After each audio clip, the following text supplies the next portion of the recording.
Mən həmişə fəxr etmişəm. Bu gün də fəxr edirəm ki, mən Azərbaycanlıyam.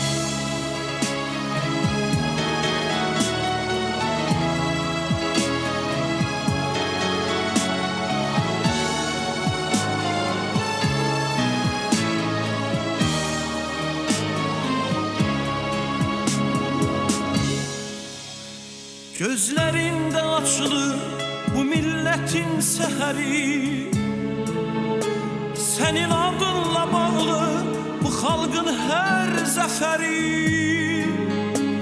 Kademin değen yerde sehralarda gül açır, Gülistana çevrilir yurdun kendi şehri.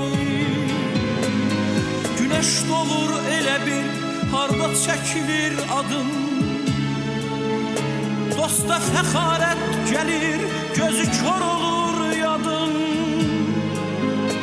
Azərbaycan deyəndə səni düşünürük biz, azadlığı inamı xalqa sən bağışladın.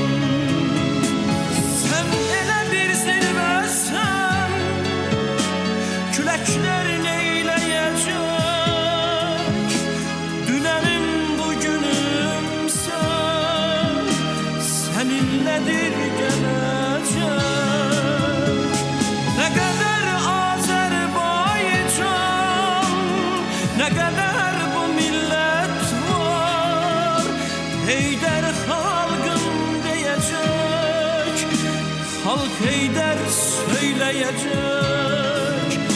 Heydər xalqım deyəcək, xalq Heydər söyləyəcək.